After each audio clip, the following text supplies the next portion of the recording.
Isabella Fanning never imagined that 10,000 pounds could become a weapon until the Duke of Harrington placed it in her calloused hands alongside three wealthy suitors, expecting her to prove she belonged in their world. While the gentleman bought status and influence, Isabella bought something far more dangerous, the truth about a murder everyone believed was an accident. What she uncovered didn't just shock the Duke, it stunned him. And when he finally saw the evidence spread across his desk, his hands trembled not with gratitude, but with terror. "You should have bought jewels, Isabella," he whispered, his voice breaking. "What you've purchased could destroy us both." Hello, compliments of the season. If you love heartwarming stories about life in times past, then you'd enjoy these stories. Comment where you're watching from, like and share these videos with loved ones as you enjoy them. Do not forget to subscribe to our channel too. My team and I have something free and beautiful for you once we hit the 1,000 subscriber mark. It will be shared in the community. You know, we go to great lengths to make these stories, and your support means a lot to us. Therefore, we plan to give back to you once we are able to. So be a part of what we are building. Isabella Fanning had scrubbed floors in the Duke of Harrington's London townhouse for 5 years without once imagining she would stand in his private study alongside three gentlemen who wore their wealth like armor. But on a fog-choked October morning in 1878, that impossible thing happened, and it changed everything. The fog had clung to London for 3 days without lifting, thick and yellow as spoiled cream, seeping through the cracks of the Mayfair townhouse where Isabella worked. She had been awake since before dawn, as always, her hands already raw from scrubbing grates and hauling coal, her black dress worn thin at the elbows, her dark hair pulled back so tightly it made her temples ache. She was 24 years old, but looked older, the way poverty and servitude aged a woman faster than time ever could. Her mother had brought her from Baltimore to England when she was 15, chasing the promise of better wages after Isabella's father died in a factory accident. They'd found work together in the Kennedy household, her mother as a seamstress and Isabella as a scullery maid. When her mother died of pneumonia 3 winters ago, Isabella had stayed, sending what little money she could spare back to her aunt and cousins in Baltimore. The Duke of Harrington himself was a man Isabella had seen only in passing.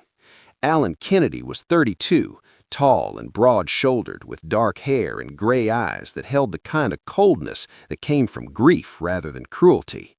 He had lost his younger brother Edmund 2 years ago in a drowning accident, and since then had become even more withdrawn, managing the family shipping empire and speaking to no one unless absolutely necessary. That morning, Mrs. Kavanaugh, the housekeeper, found Isabella polishing silver and told her in a voice tight with confusion that she was wanted in the Duke's study immediately. Isabella followed her through long corridors, past portraits of stern-faced Kennedy ancestors, her heart beating too fast and her hands trembling as she smoothed down her apron. Servants were not summoned to the Duke's study unless there was trouble. The study was a dark room lined with books, smelling of leather and tobacco and old money. A fire burned in the hearth, despite the autumn chill being mild, and the Duke stood before it with his back to the door. 3 men sat in chairs before his massive desk, and they turned to look at Isabella as she entered. Isabella stood near the door, trying to understand why she had been summoned alongside these 3 gentlemen who looked at her with expressions ranging from confusion to barely concealed contempt. They were clearly men of quality, dressed in fine wool and silk, their hands soft and unmarked by labor. The Duke finally turned from the fire, his gray eyes sweeping across the 4 of them with an expression Isabella could not read. His voice was low and measured when he spoke, as if each word cost him something. He said that his mother, the Dowager Duchess Constance Kennedy, had insisted upon an unusual arrangement before she would consent to any business partnerships or courtships involving the family. She had been gravely ill these past months and had very specific ideas about how to judge a man's true character. The 3 gentlemen shifted in their seats. The Duke introduced them one by one. Abel McBride was a charming American shipping merchant with sandy hair and an easy smile that didn't quite reach his eyes. Cedric Witherspoon was an ambitious barrister, sharp-featured and impeccably dressed, who looked at Isabella as one might look at a stain on expensive carpet.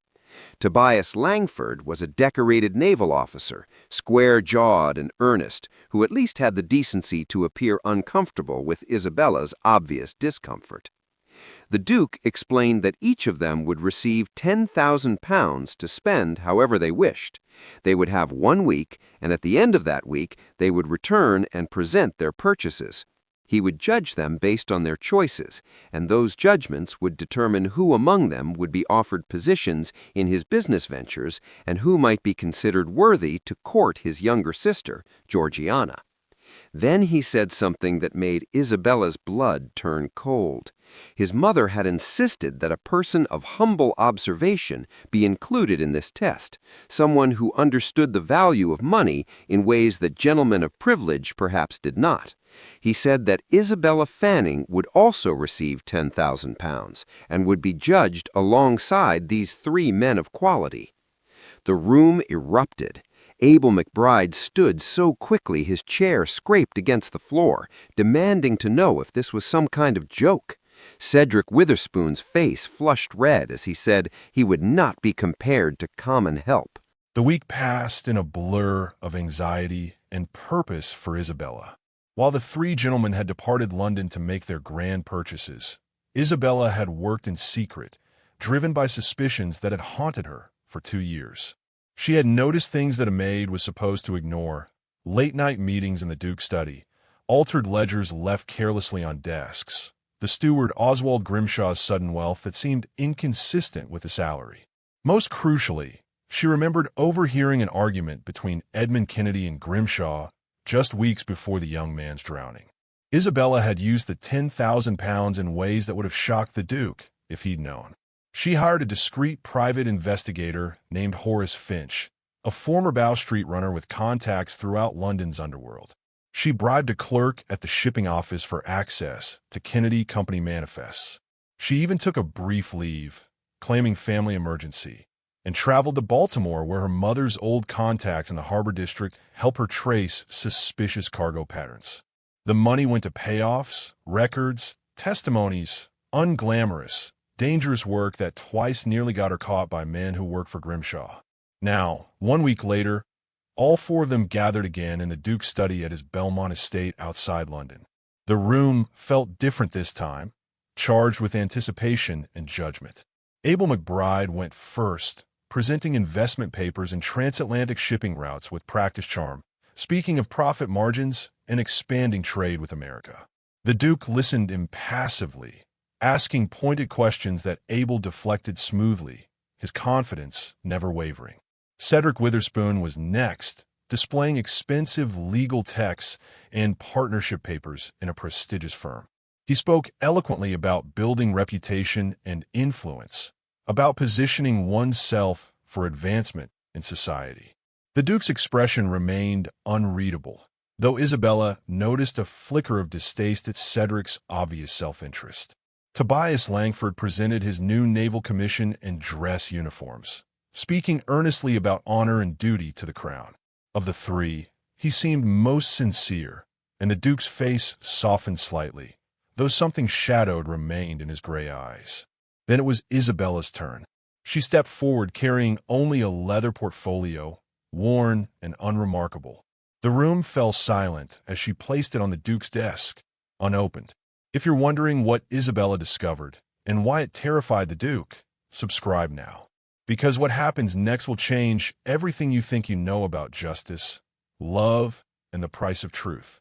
Isabella met the Duke's eyes steadily and said in a voice that barely trembled, "Your Grace, I've purchased the truth. Whether you want it or not is your decision."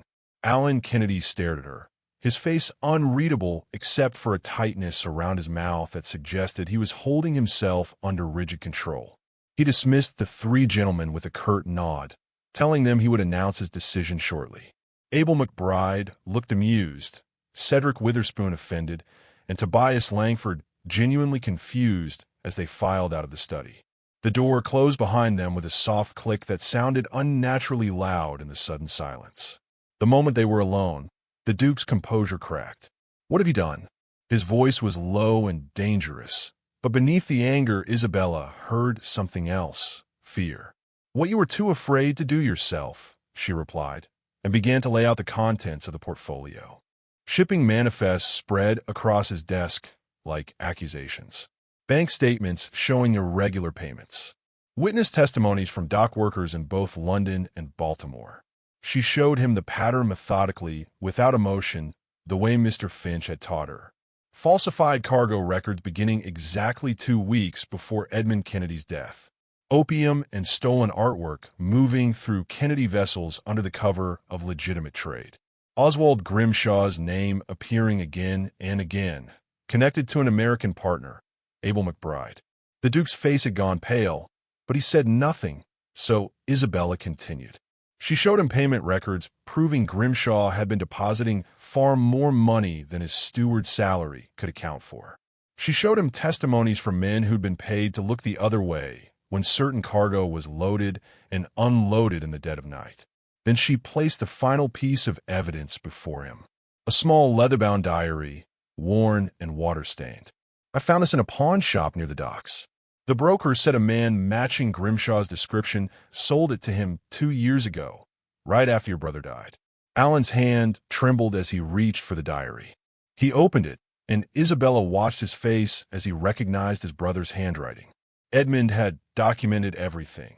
The smuggling operation, his plan to expose it, his final entry dated the very night he drowned. "Dear God," Alan whispered. His voice broke on the words. "Oswald stood beside me at Edmund's funeral. He helped me grieve. That's why it had to be him," Isabella said quietly. "Anyone else, you would have suspected." Alan Kennedy sank into his chair as if his legs would no longer hold him. He stared at his brother's diary, at Edmund's careful handwriting documenting dates and shipments and conversations, and something in him seemed to shatter. The controlled Duke who never showed weakness was suddenly just a man who'd lost his brother and never known why. "I trusted him with everything," Alan said. "After Edmund died, Oswald was the one who kept the business running while I could barely function. He managed the estate, dealt with creditors, handled correspondence. I thought," his voice cracked, "I thought he cared about this family." Isabella wanted to comfort him, but didn't know if she had the right. She was still a maid, still someone who should be invisible in moments like this. But she also knew they didn't have time for grief. Not yet. "Your Grace, there's more. The conspiracy goes higher than Grimshaw and McBride. I found correspondence suggesting a member of Parliament is involved, someone providing protection in exchange for a share of the profits." Alan's head snapped up, the grief in his eyes hardening into something sharper. "Who? I don't know yet. The letters were coded, but Mr. Finch is working on it." Isabella hesitated. "There's something else. Abel McBride has been making arrangements. My contacts in Baltimore say he's been liquidating assets, booking passage on ships under false names. I think he suspects something. Then we need to move quickly." Alan stood, pacing to the window. "But carefully. If we tip our hand too soon, they'll destroy evidence and disappear. We need proof that will hold up in court, witnesses who will testify." He turned back to her. "How much of the £10,000 do you have left?" "About 2,000. The investigation was expensive." Something flickered across his face, respect, perhaps, or wonder that she'd spent £8,000 chasing justice instead of securing her own future. "Use whatever you need. I'll provide more if necessary. We'll need to hire additional investigators, bribe more dock workers, and find someone who can break those codes." He paused. "Miss Fanning, you've risked everything to bring me this truth." "Why?" Isabella met his gaze. "Because Edmund deserved justice more than I deserve comfort. And because you deserve to know, even if knowing breaks you." Over the next 3 days, Alan and Isabella worked together in secret, an unlikely partnership that would have scandalized the household if anyone had known. They met late at night in the Duke's study after the servants had gone to bed, poring over documents and planning their next moves. Alan's resources combined with Isabella's street wisdom created a formidable investigation. They discovered the parliamentary connection. Lord Ashby Rutherford, a minor baron with gambling debts and expensive tastes. They found more witnesses willing to testify once they were assured of protection. But Oswald Grimshaw was growing suspicious. He'd noticed the Duke's unusual questions about shipping routes and cargo manifests. Abel McBride had already booked passage to Buenos Aires under an assumed name, set to depart in 4 days. They were running out of time. Allen made the decision. They would confront Grimshaw directly, force a confession, and have constables waiting outside to make the arrest. It was risky. Grimshaw might simply deny everything, but they had no choice. Isabella insisted on being present as a witness, hidden behind a secret panel built into the study wall during the English Civil War, when Catholic priests needed places to hide from Cromwell's soldiers. The confrontation happened on a cold October evening. Grimshaw arrived at the Duke's summons, relaxed and unsuspecting. Allen played his part perfectly, asking innocent questions about concerning discrepancies in the shipping records. Grimshaw explained them away with practiced ease, his lies smooth as oil. Then Allen began systematically dismantling each lie with evidence Isabella had gathered. Grimshaw's confidence faltered. His face grew pale, then flushed with anger as he realized he'd been caught. Edmund found out, didn't he? Allen's voice was deadly quiet. My brother discovered what you were doing, and you killed him for it. It was an accident. Grimshaw's composure shattered. He threatened to ruin everything, to go to the authorities. I only meant to talk to him that night by the river, to make him understand reason. But he wouldn't listen, kept saying he'd expose us all. There was a struggle, and he fell, and he stopped, seeming to realize what he'd admitted. Allen's rage exploded. He lunged across the desk, years of controlled grief finally breaking free. What happened next shocked everyone in the room, including Isabella. Subscribe now to discover how a confession turned into a fight for survival, and why the truth Isabella uncovered would cost more than anyone imagined. Grimshaw's hand went to his coat and emerged with a small pistol. The shot rang out, deafening in the enclosed study, but Isabella had already burst from the hidden panel, throwing a heavy ledger that struck Grimshaw's arm just as he fired. The bullet went wide, shattering a window. Allen crashed into Grimshaw, driving him backward into the bookshelf. Years of riding and fencing had kept the Duke strong, and rage gave him an edge that Grimshaw's desperation couldn't match. Servants rushed in, drawn by the gunshot. Constables who'd been waiting in the corridor stormed through the door. Within moments, Grimshaw was subdued, his confession witnessed by Isabella and overheard by half the household staff who'd gathered in the hallway. As the constables dragged Grimshaw away, he spat one final threat. Exposing me exposes the rot in your precious Kennedy enterprises. Society will crucify you. Your name will be worthless. Allen stood, breathing hard, his cravat torn and his knuckles bleeding. Isabella's hand rested on his shoulder, steady and certain. He looked at Grimshaw and said words that would define everything that followed. Then let burn. My brother's memory is worth more than my reputation. The trials that followed were sensational. Abel McBride was arrested before his ship could sail, though he managed to negotiate exile to South America rather than hanging. Cedric Witherspoon was disbarred when it was discovered he'd been approached by Grimshaw's allies and had attempted to suppress evidence in exchange for money. Tobias Langford, cleared of any involvement, offered his continued loyalty, but Allen politely declined, having learned to be more careful about trust. Lord Ashby Rutherford committed suicide in his cell rather than face public trial and execution. And Oswald Grimshaw hanged for Edmund Kennedy's murder on a gray morning in December, unrepentant to the end. Society's reaction was complex. Some praised Allen's courage in rooting out corruption, even at personal cost.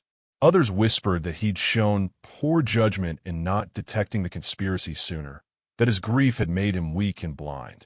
The Kennedy name was tarnished but not destroyed, damaged but still standing. Through it all, Isabella had returned to the servants' quarters. She couldn't remain in the Duke's confidence without raising scandal, and Allen had made no move to change that. They saw each other only in passing, and when their eyes met, something painful an unspoken past between them. 6 months after Grimshaw's execution, Isabella made her decision. She couldn't continue living in a house where every glimpse of Alan Kennedy was a reminder of what could never be. She'd been offered a position managing a women's reform house in Baltimore, honest work that would use the investigative skills she discovered she possessed. It was time to go home. She told only Georgiana Kennedy, the Duke's younger sister, who had become an unexpected friend during the months of scandal. Georgiana had defied propriety by seeking Isabella out, thanking her for giving her brother justice for Edmund, for saving her from marriage to any of the 3 tested suitors who'd all proven unworthy. "You're leaving?" Georgiana's eyes filled with tears. "But Isabella, he needs you. He needs to move on with his life," Isabella replied quietly. "And so do I. He's a coward and an idiot," Georgiana said fiercely. "I've told him so repeatedly. Even Mother has told him so." Isabella was surprised to learn that the Dowager Duchess Constance, now recovered from her illness, had been advocating for her. But it didn't matter. Alan had made his choice by making no choice at all. She was packing her small trunk on the evening before her scheduled departure when Alan appeared at her attic room door. He looked disheveled, his cravat loose and his hair uncombed, as if he'd been running. His eyes were wild with something between panic and determination. "You're leaving?" It wasn't a question. "Yes, Your Grace. Tomorrow morning. I've just returned from Baltimore. I was settling Edmund's estate there, restructuring the American operations." He stepped into the room, and Isabella's heart hammered at his proximity in such a small space. "I spent 6 months trying to convince myself I could let you go, that the difference in our stations was insurmountable, that society's judgment mattered more than what I felt. And Isabella's voice was barely a whisper. I was wrong. About all of it." He moved closer, his gray eyes locked on hers. "You terrified me, Isabella, not because of what you discovered about Grimshaw, but because you made me see myself clearly.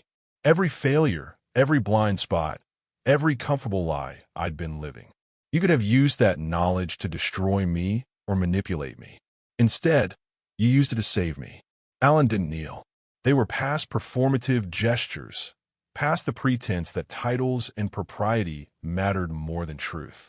He stood before Isabella as an equal and spoke with raw honesty. "I've been loved for my title and my fortune, but never for who I actually am, flawed and capable of terrible blindness. You know the worst of me and help me become better. I'm asking you to marry me not because I want to reward you or because I'm grateful. I'm asking because I cannot imagine building any future worth having without the woman who taught me that truth, however terrifying, is the only foundation worth building on." Isabella felt tears streaming down her face. "I'd already decided to stay," she admitted. "I was packing to move to a cottage nearby. I couldn't leave you to navigate the aftermath alone." They laughed through their tears at their mutual inability to walk away. When Alan pulled her into his arms and kissed her, it wasn't a fairy tale ending, but a beginning, complicated and real and entirely theirs. 3 years later, at the Kennedy estate in Annapolis, Maryland, Isabella watched her husband play with their twin sons in the garden while their infant daughter slept peacefully in her arms.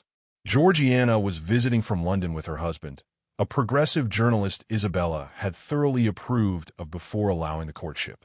"How do you manage the whispers about your origins?" Georgiana asked, settling beside her sister-in-law in the shade. Isabella smiled. "The whispers don't matter because Alan and I built our marriage on the only thing that lasts, the willingness to face difficult truths together." She thought about the £10,000 and what each person had bought. Abel had bought escape routes for his crimes. Cedric had bought status that crumbled under scrutiny. Tobias had bought hollow honor. She had bought truth, and truth had bought her everything. Alan joined them, sliding an arm around Isabella's waist. "Still terrified of you sometimes," he whispered. "Your clarity, your courage, your refusal to let me hide from hard things." She whispered back, "Good. A man should be a little terrified of his wife. Keeps him honest." They watched the sun set over the Chesapeake Bay, two people from different worlds who'd found common ground in the most unlikely place, where truth and love intersected. Isabella spent £10,000 on truth and gained everything. What would you do? Subscribe now for more stories about courage, justice, and love that defy all expectations. If you enjoyed this story, we appreciate you a whole lot and look forward to connecting with you as we build a community on this channel. Every day, we will put out more stories, so we need your support. Help us by liking, sharing, and subscribing to our channel if you haven't already. You won't miss any new exciting videos. Check out the next video. You'll love it!